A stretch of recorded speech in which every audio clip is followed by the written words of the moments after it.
Welcome to the Binge Breakers podcast. I'm Jacqueline. I am here to teach you how I overcame bulimia and my binge eating disorder, and how you can too. Through simple steps of mind management, repairing your relationship with yourself, understanding your habits, and intuitive eating. Disclaimer. This recording is not intended to be utilized as medical advice or a medical diagnosis. If you think you're in need of medical attention or treatment, please seek it immediately. This recording will also contain sensitive subjects such as binging and purging, weight, and depression. Please listen at your own discretion and do what you think is best for you. Hello, everyone. Today's podcast is going to sound a little bit different because I am on vacation. I've actually been taking some time off. I've been traveling. I went to Door County, Wisconsin, and now I'm back home at my parents' farm in Indiana. And so it may sound a little bit different, but we're going to record this podcast, rain or shine. I've been wanting to do a podcast about this for a while, and it is about restriction versus boundaries, and really changing the way we think of restriction. Is it always a bad thing? Because obviously in the eating disorder community, in people that are anti-diet culture, any restriction is always seen as a very negative thing and has a lot of horrible effects. And I agree with a lot of that, but I also think there is room for restriction, and restriction isn't always hard and fast, terrible, bad. It's not so black and white, and we actually need some restriction in our life, not just with food, but with many things. And so I'm going to talk about that and how you can apply it to your life and bulimia and all that sort of thing. But first of all, I did just want to say that slowing down has been really helpful for me. I'm probably going to talk for about 2 minutes, 3 minutes about myself. So if you don't want to listen to that, please just skip ahead to the episode, fast forward. But I last week felt so hard, especially I mentioned in my last podcast that these past few months have been a little bit harder for me. I've just been feeling more stressed and feeling that pressure more and more. And last week, my face broke out into a crazy, severe allergic reaction. And I still don't know exactly what it was from. It could be related to stress. We're really not sure. We're still figuring that out. But it actually started impairing my breathing and my ability to breathe, ability to speak. And so I had to get, obviously, treatment for that right away. But it was a really hard and fast sign for my body that, no, you're going to take a break. I ended up having to cancel all my appointments that day. And I was traveling that day and everything else was happening that day. But I just really had to put everything on hold and take care of myself. And it was a good reminder that everything else maybe isn't so important, but you are very irreplaceable. So if you are in a place right now in your life where you feel like I have to keep on going, I have to do these things, it has to get done, notice the way you're talking to yourself and notice the way you're saying it has to be this way.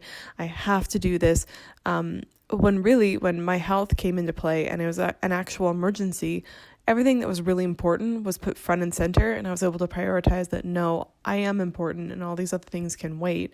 And at the end of the day, everyone was so kind and gracious and understanding. Everyone was able to see, yeah, this is important and you need to do what you need to do to take care of yourself. So if you're in a place where you feel like you have to do something, it might be good to list out what all you think that you have to do and list out what's really important to you. Obviously, hopefully you don't have emergencies all the time, but there's so many more things to life than just getting more and more work done and optimizing this and doing that. It's important to do that too. Growth in business and your life and whatever, that's important, but it also is important to slow down, take time and think. And right now, as I'm recording this podcast, I'm sitting in my childhood bedroom looking out over the farm and the trees, and I'm just watching things and realizing, yeah, it's really peaceful, and it's been so revitalizing for me to have some time off and to really think about what I want to do, where I'm at, because sometimes if you don't slow down, you get caught up in a cycle of constantly going, constantly doing, not really thinking ahead, just doing everything you can to make that day function. And that's not the life I want to live or the life you guys want to live. And I'm sure I will get caught up in that cycle again at some point, and then I will take another break so that I can redirect, course correct, and move forward and hopefully improve from where I once was. So it always sounds enlightening, but we all slip up with the same mistakes all the time. Anyway, restriction. Is it always bad? Is it always damaging? What is restriction? Can restriction be good in some ways? And so the first thing I want to talk about maybe is the arguments for why restriction is so bad. And when I say restriction, I'm talking about dietary restrictions in general. So let's say that you are restricting certain food groups, or you're just restricting your calorie intake, or that sort of stuff. It's restricting yourself from a supply of anything, whether it's and you restriction doesn't necessarily apply to food, but we're talking about food. And commonly what you see in bulimia is you'll have a binge session, and then you'll purge, and then you'll restrict the food that you are eating the next day or the day of, or maybe you have a spout of really horrible eating, let's say, where you're eating tons of junk food or tons of high calories, and then you'll restrict for a long period of time, meaning keep your calories low for a long period of time and only eat a little bit, followed by another binge or something like that.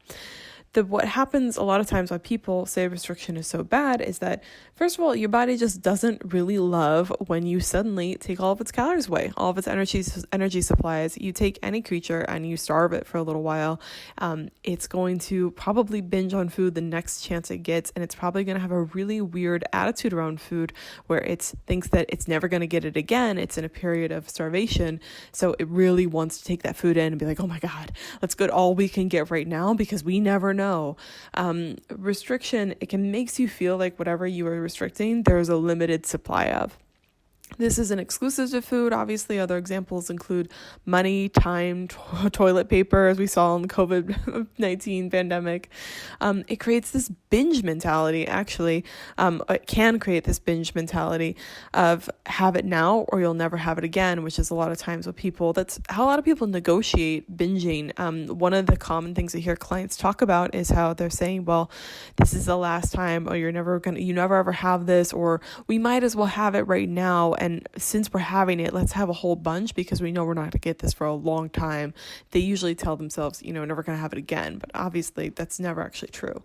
Makes you feel like it's a limited supply. It makes you feel like you're never going to get it again, creating these binges and creating this lack of control when you actually have the food around. And it makes it taboo and more exciting when you do, in fact, have what you're restricting by making it a limited resource. Again, it feels like this is rare. It's special. It's it only comes around once a year. It's like Christmas cookies, you're like, ooh, I might as well have them because we never have them again except for every year. And you can make the Christmas cookies at any time you want.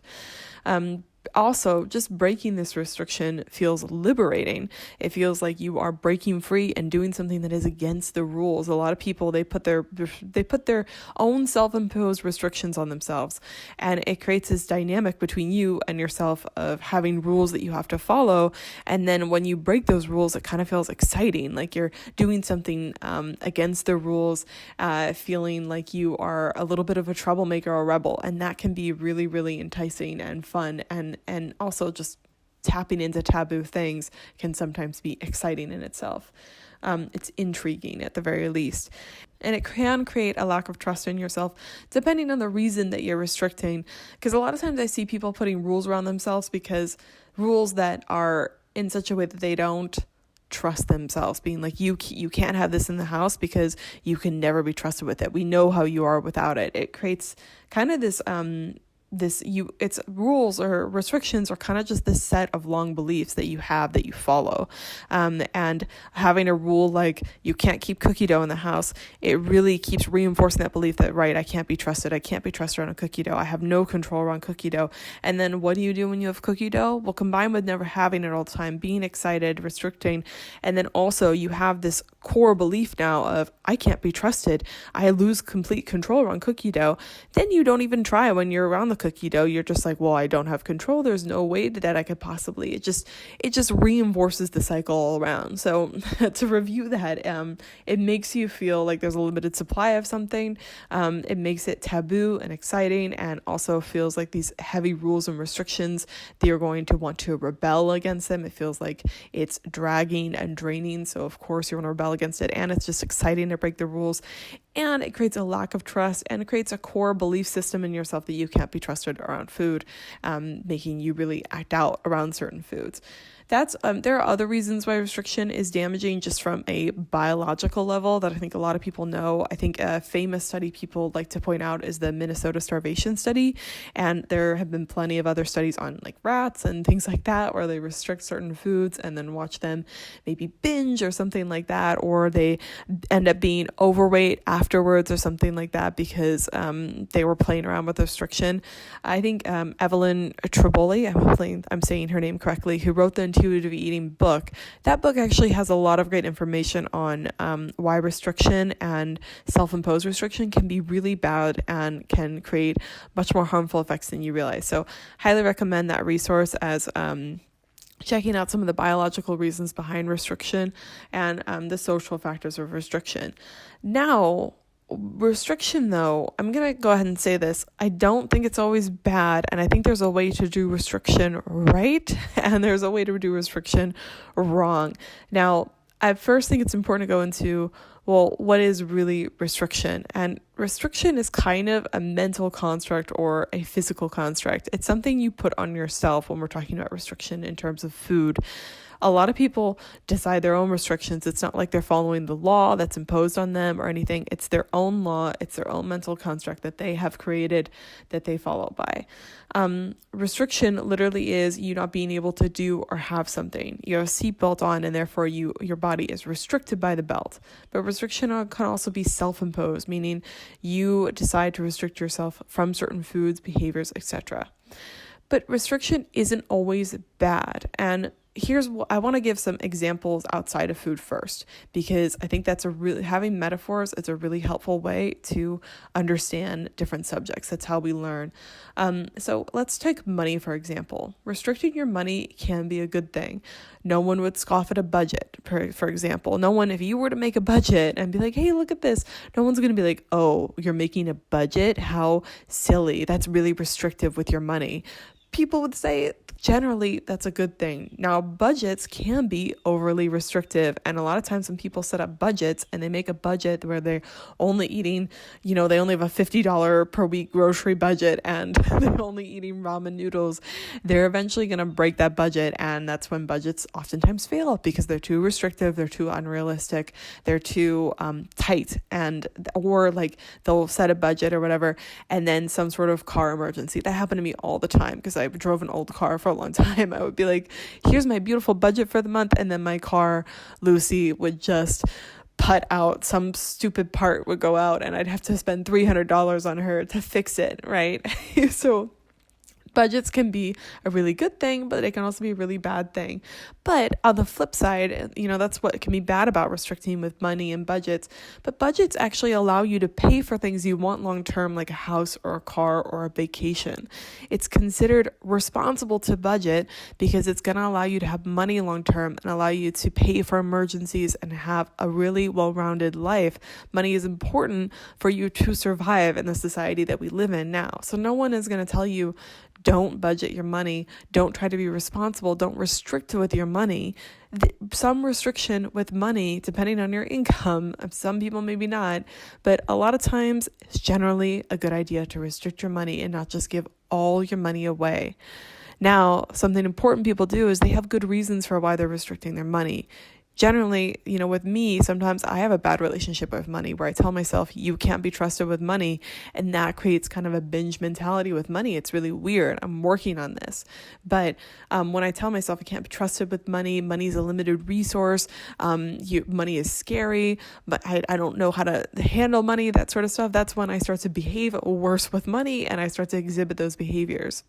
Another good example of restriction is having healthy boundaries with people that could be abusive in your life, or they are maybe manipulative or something like that. I think a good example of this is people that have parents who they love and they don't necessarily want to cut out of their life. They do have a lot of toxic behaviors. They say really mean things to their children. Their children have tried to talk to them before.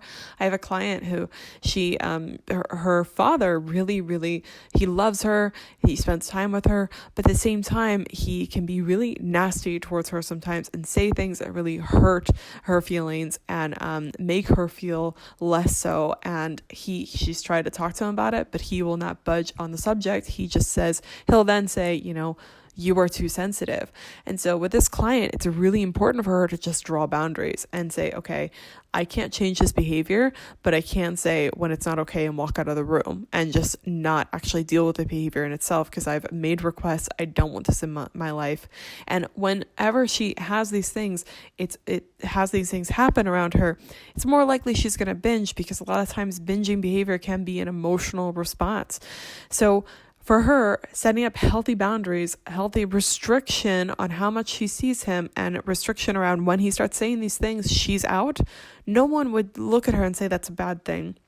No one would say you're being too restrictive with your father. They would say that's setting up healthy boundaries, that's having respect for yourself, and that's having integrity with, hey, I don't take this anymore, and this is really bad for me, so I want to keep my mental health in check, and so we're not going to deal with this anymore. Now, but with food, we always kind of say, oh, any restriction's kind of a bad thing. Here's an example maybe of responsible and healthy restriction in a diet. Restricting how much sugar you have could be a responsible thing, just like you would encourage a child to eat vegetables instead of exclusively eating ice cream, because exclusively eating ice cream or high sugar diets would lead to health issues eventually.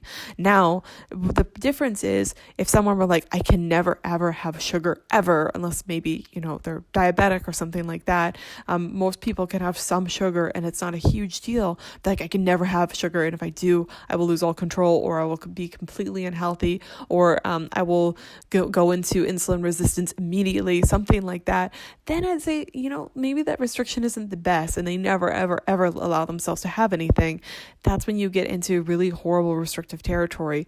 But no one would say, if you said, I don't want to have cereal every single day for breakfast because it's really high in sugar. I don't necessarily feel very well when I have that all the time. I'm going to restrict the amount of cereal I have to maybe 1 to 2 days a week. And the rest of the days I'm going to have some sort of oat breakfast with eggs or some sort of protein, fat, and mix in the morning. That is restricting. It is setting up a boundary, a rule that you have really good reasons for, and being okay with it. The reasons, though, aren't you can't be trusted, sugar's the devil, all these sorts of things. It's just a rule of, hey, sugar doesn't necessarily make me feel that great. It can be nice in moderation, but it's not the best to have for breakfast for all these health reasons. So I'm just going to opt to have this instead, and we can have sugar later if we really want to, but I don't want to have it every single day. That is a form, I'd say, of really healthy restriction, and we all have these restrictions in our minds, whether we're really aware of it or not. When people say no restriction, I really don't like it, because some restriction is good. Just like with your money, with your boundaries with people, it's really important to have a little bit of restriction in your life. Without rules, without boundaries, it would be complete chaos. And who knows what we would be doing. And I'm sure health wouldn't be in a very good spot. Now, rules can be too hard, too fast, where you're relying so much on your external rules that you don't trust your body whatsoever.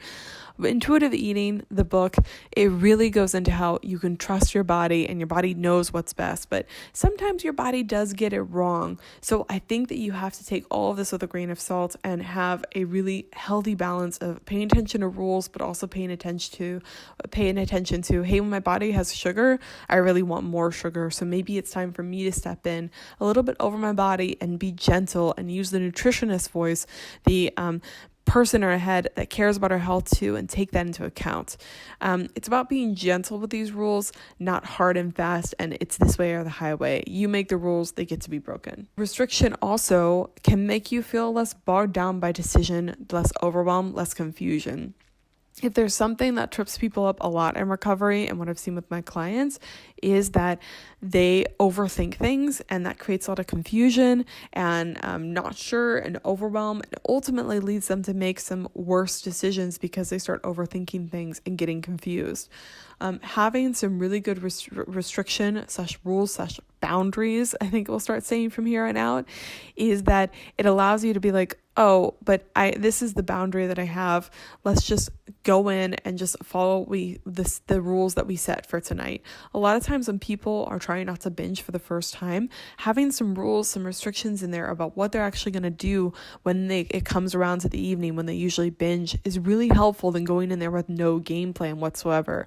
That will be a time where putting some restrictions on yourself, saying, you know what, we're just not going to eat after 10 tonight, or not going to eat after 8 o'clock tonight, because whenever we do that, it tends to turn into binge. We're just going to hold back on that. It's not you can't eat after 8 because you're going to gain tons of weight. It's like, no, we don't want to go in the kitchen after 8 because we know what that leads to. Let's just stay in bed.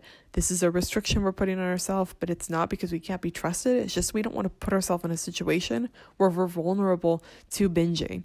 You see the difference in the language that I'm talking about? A lot of people, when they have restriction, they use so much harsh language with themselves, like, I should be doing this, I have to be doing that, you can't be doing this. All of those things feel like rules and feel demeaning, but saying we don't want to go in tonight and go to the kitchen. Instead, we are choosing to stay in bed and just read a book, and because we want to, and hear the reasons why, and they're really good reasons that are about your health and your well-being and long-term. That's a much better restriction, a much better feeling restriction, because it feels self-imposed, and it also feels like you are the one in control because you are, and it feels gentle and it feels caring. It's almost like a parent. Something that I say a lot that is helpful is talk to yourself when you are imposing restrictions or imposing guidelines, boundaries on yourself, is talk to yourself as if you were a parent explaining to a child why they can't run really close to the edge, or they can't run around pools. It's not because they hate the children and because the children are stupid. It's because if they're running around the pools, they could slip and it's wet and crack their head on the cement, and they really just want them to be safe and have an enjoyable time. Same with if you were explaining why they can't eat ice cream all the time for dinner, you would probably say something along the lines of, actually, ice cream is really a wonderful thing. It tastes nice. It's an enjoyable experience. However, if you have ice cream all the time for dinner, you're probably not going to grow big and strong. You're probably not going to feel very good, and it won't last very long. You probably should have some dinner, some healthy balance of, carbs, vegetables, and fat, protein. And then what you can do afterwards is have ice cream if you really want to. That's how you would explain it to a child. But when you talk to yourself with rules, it's like a complete nasty 180, and you become this awful parent who is abusive towards yourself. You have to be just as gentle as you would someone else. And that's a really good way to put good restrictions on yourself that are helpful. So all this being said, I've kind of touched on it quite a bit, but what is the difference between then, what is the line between healthy restriction and bad restriction? Because obviously with eating disorders, especially bulimia, anorexia, people can fall too heavily into the restriction realm, and that's when they get really far gone. So I would say when I ask people, because a lot of people, my clients come in and they have a lot of food rules like this, a lot of things that are actually hindering them. They need to really loosen the reins on food rules, but then sometimes they have to actually strengthen up some of their restrictions when it comes to food. It's a balance. So we go over the rules, usually ask them to list them out, and I ask them these things. Are your rules causing more harm than good? I think this is an important question, and probably one of the core ones, because if it's harmful, if it's creating a net negative balance, then why are you holding on to that rule? Look at your reasons for it. If there aren't any good reasons and it's causing you more harm than good, probably should take it out. Are you scared to break them? That is a huge indicator that the restriction is getting quite disordered maybe, and it's also causing more harm than good, and it's a really false sense of control that you have. Because if you're following rules but you're scared to break them, it's not, or you're living kind of a half life. So for me, I don't have ice cream and popcorn for dinner usually, but I'm also, it's kind of an unconscious rule that I follow, that I usually have some protein, vegetables, fats for dinner or something like that, something along those lines. However, yesterday or the day before, I had popcorn and ice cream for dinner, and I was willing to break those rules, and it wasn't a big deal. That's because, I was out, I was with my family, we were going to the movies. I already felt kind of full from the ice cream and popcorn, so I didn't feel like I needed dinner also. And it's not an everyday occurrence, and it's on vacation, it's not a big deal. Well, it's not going to kill me. Those are all the reasons that I thought this isn't a big deal. I'm willing to break the rules. But some people get into the territory where they're like, I can't break the rules ever because if I do, I'll lose complete control and we'll go complete spiral into the exact opposite thing of what I want to be. That's when, the restriction's probably not helping and you need to rethink your rules a little bit and maybe purposefully set out to break the rules and show yourself that you can actually do that. Another thing, where's the line between healthy restriction and bad restriction is, do you like your reasons and do you have actually good reasons? Do you have reasons at all that make sense? A good question to ask is, if you were to tell this to another person, what would they say? Because there were a lot of times in my eating disorder where even before bulimia had developed, I had definitely a lot of weird signs going on, weird behaviors, whole host of disordered eating that was going on somewhere along between the lines of binge eating and orthorexia and everything in between. Who knows? But a lot of the things I was doing, I didn't really recognize that they were disordered. I didn't really realize it, even though it was so obvious looking back. If I were to tell you all the things that I did, like saying no to social events, constantly counting calories, not eating all day, and then losing control in the middle of the day and eating all of the food, and then restricting for long periods of the time, exercising midday or at 11 o'clock at night after a meal, tons of strange stuff, taking laxatives to reach a goal weight. Even that, I didn't think I had a problem. I didn't really realize that is an issue. You shouldn't be doing that, but I didn't think it was disordered. But I also knew in the back of my mind, I can't tell this to people because they would think it was weird. They wouldn't understand, but they would think it was weird. Now that is a sign that something may be off. These restrictions may be hindering you and hurting you more than you realize. And ask yourself, if someone were to hear these rules, why would they think it was weird? Why would they think it was damaging? Why would they be concerned? And that can help you get out of your own head. That's also why it's helpful to talk to someone, because oftentimes we don't catch the crazy shit that we're doing that is behind closed doors we don't realize is crazy. So that's a really good indicator. But also, do you like your reasons? To get back to the original thing, make sure you have really good reasons for why you're doing what you're doing. The rules, a lot of my rules that I have that I kind of unconsciously follow, they're closely aligned with who I want to be, my health and my mental health and my enjoyment in life. I think those are huge factors that impact a diet. If for me, having a really healthy salad with tons of vegetables and protein, so important for my health and physical well-being and my gym performance and my actually mental performance with my clients. But also having some ice cream with my family is also just important for my quality of life and enjoyment in life and satisfaction in life.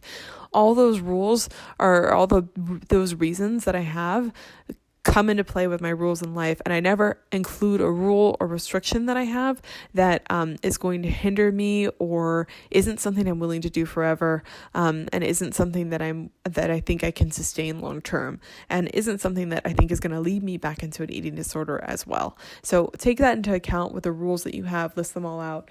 The last thing I might say is, are you willing for them to evolve and be challenged and to be changed? So another thing people do is they start to think, this is the way I eat now, I have to eat like this forever. If I set a rule, it has to be like this forever. When really your diet changes your whole life. Your body changes your whole life. You have different nutritional requirements at 26 than you do at 78.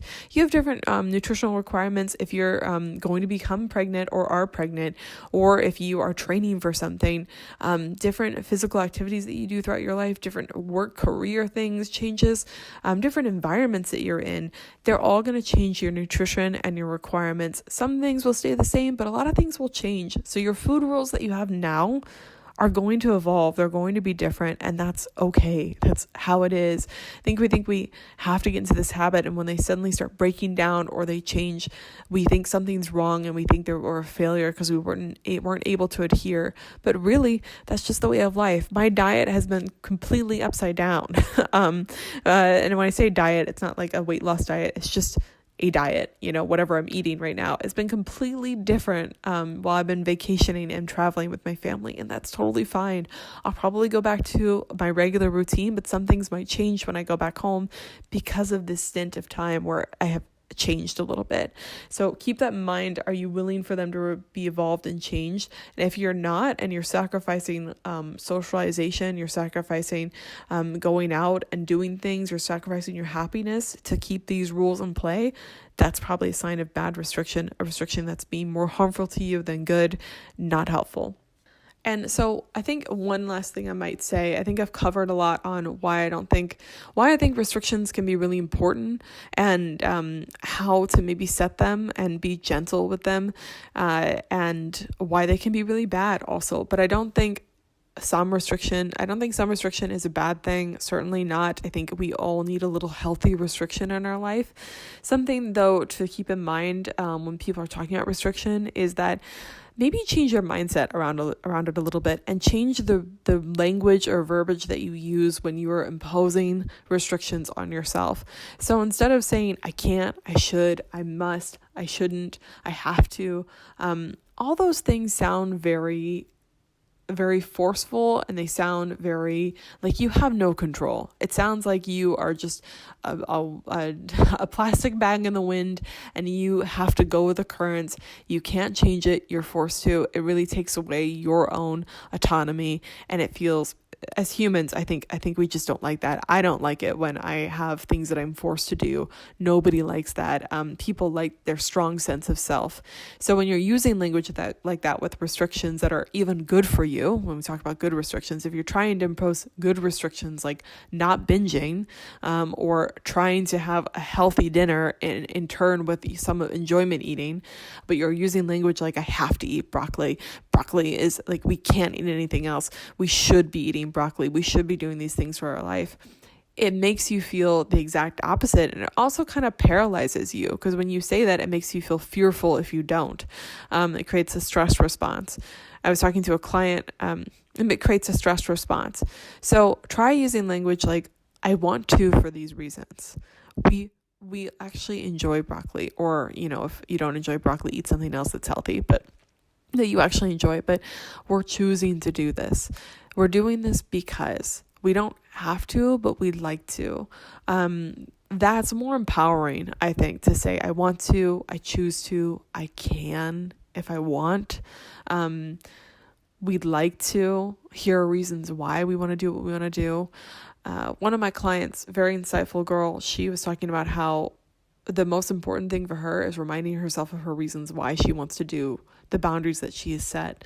Because if she just goes in and says, you should be doing this, it feels, again, very lack of autonomy, and it feels like she wants to break those rules. But when she reminds herself really of why those boundaries are there, and that she's the one that created them, she can break them anytime, but they're there for her for a reason, and that she wants to do them, it makes it so much easier and so much more comforting and gentle.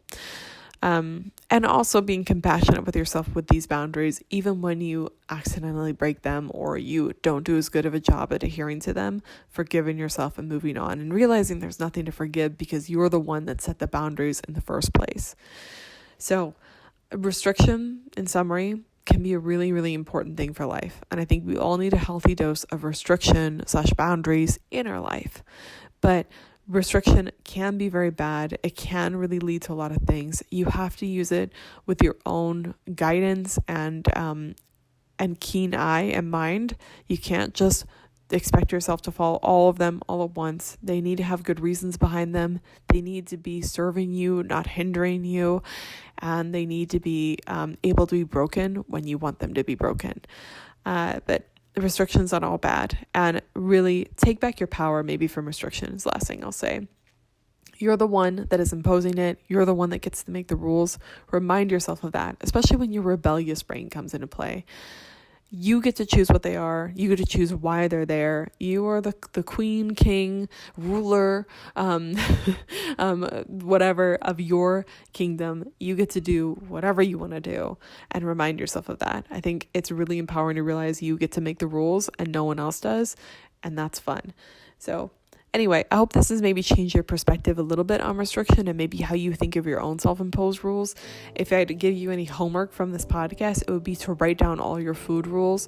And when you think you've written them all down, keep asking yourself, what else? What else? When you just start listing them out, you realize you have a lot more rules than you realize you were following. And then just be honest with yourself about what's helping you, what's not helping you. What would someone else say about these restrictions? Are some of them really good that you want to keep and keep them? Are you scared to break them? Yes or no? Would you like to, are there some that you'd like to add that would actually be better than the current ones that you have? And why are you holding on to them? And are you willing to let them change and evolve? I think that will be really powerful work if you actually write those things down. So do it. Pause the podcast right now and do it. And then I guess I'll see you guys later. I'll talk to you guys next week. I'm planning a few interviews coming up in the podcast, so that should be fun. Please enjoy your weekend. Take some time out, rest, and recover. And never give up on yourselves, my friends. Bye. Hey, if you like this episode, you have to come check out the Binge Breakers Recovery course. If you're trying to recover from bulimia and you're sick of doing it alone and you feel like you've tried a lot of traditional therapies and it's not working with you, come join the course. Go to bingebreakers.com/recovery-course.